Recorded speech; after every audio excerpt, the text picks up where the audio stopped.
Welcome to the ROI of Yoga, a new podcast aiming to shed light into the benefits of yoga. If you're going to be investing your time, you want to know what to expect out of it. And today is going to be a short episode, and I will be speaking about something that I think will resonate with a few of you. And if you're new to yoga, I think you should definitely take this into consideration because a common question that people ask when they are about to start is what style of yoga they should practice. And the topic of today's episode is that whether you can really get the most out of a practice if you follow just one style. I'm going to argue that you cannot. I'm going to argue that in order to get the most out of your yoga practice, you need to have a practice that is modifiable, a practice that is adjusted based to your needs, as opposed to following one style, one specific practice, or one set sequence, which will be the extreme version of doing one thing every time when you're practicing yoga. So let's see why I believe that your practice needs to be diverse and needs to be modifiable. I will argue that there are at least three reasons why this is the case. And the first one is because you don't need the same things every day. What do I mean by that? Let's say that you have young kids and the night before they woke up during the night, or you went out with some colleagues and you had some extra drinks. So you feel a little bit more sluggish on that morning, and you have a yoga class scheduled. Would you have the same amount of energy compared to if you had a good night's sleep? Obviously not. But imagine if you are always going to be doing the same. Obviously, in the days that you will be doing a challenging pose and you would not have a good night's sleep, you would struggle and potentially you will even run a risk of injury. But on the other hand, if you always have a calm and relaxing practice, you will not potentially going to develop the qualities that demand some struggle, let's say, pushing yourself. So for this reason, I would argue that the practice needs to be modifiable and adjusted based on how you are on the specific day.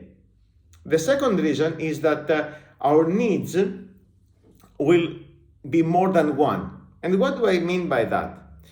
If you were to take a moment and think how you would like to develop your body, what are the qualities that you would like your body to have over the next 6 months, I bet that you will list more than a few. You may want to get a little bit more strong on your shoulders, you may want to overcome some lower back issues, or you may have any other nudges through old injuries that you want to overcome. Now, the reality is that yoga can benefit you with these things, can get you stronger on your shoulders, can get you a more mobile spine, but you cannot achieve that with the same exercises. If you're going to always be going to do the same exact sequence, you may be addressing some, hopefully, of these goals that you have, but obviously not all. So with that in mind, you need to prioritize your goals. One of the things that I discuss when I'm starting out with a new client, but also over time with my existing and ongoing students, some of whom I have been working for years, is our current practice, is the things that I'm covering with them serving their goals? Should we change our goals? And once we decide on the goals, then we can develop the practice accordingly.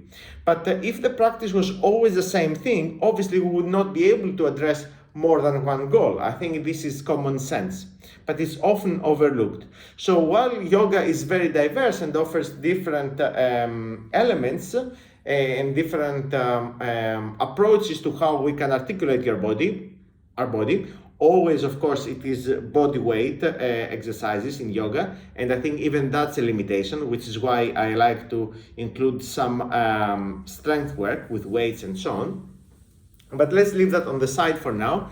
We want to use the different approaches to address the different goals. Some being flexibility, some being improved respiration, some being working towards meditation, calming the nervous system down, maybe getting the blood flowing through a vinyasa style practice. And the last reason why I think the practice needs to be modifiable is because as you progress, you may not longer need what you used to do. I remember there was a time earlier in the year when one of my students, after I demonstrated something for her, she asked me, how often do I practice? And this specific thing that I had demonstrated, it was, if I remember correctly, some transitions in headstands. And I said, I never practiced that. It's been years. I would only practice that if I demonstrate for a student.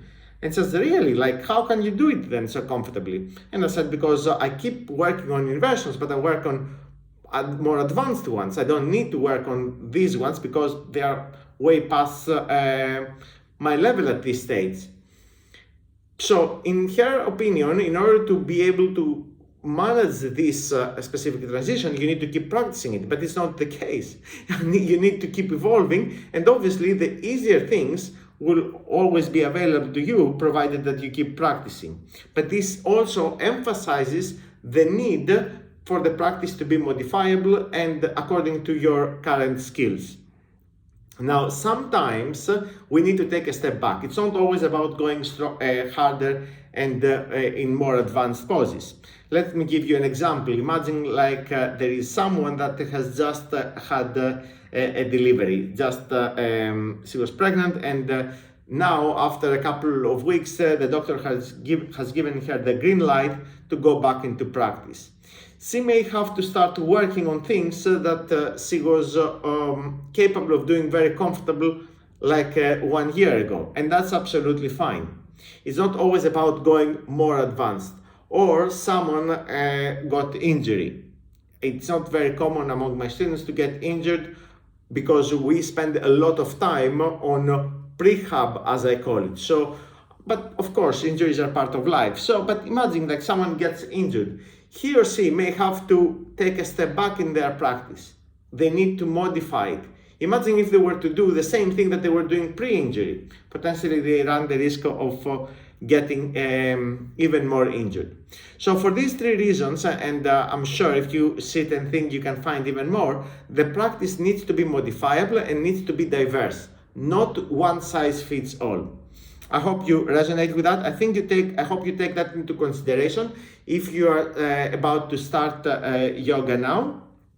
And don't be put off because the reality is that you don't need to find, if you think that it is a formula that you need to perfect. If you work with an experienced teacher, he or she will be able to guide you towards the practice that will be most appropriate for you at the moment. So it's not your job to do that. I hope you found this episode useful. As always, feel free to let me know if you have any questions around that, so you can reach out to me through social media or in the comments if you're watching this video on YouTube. And I'm looking forward to seeing you in the next episode.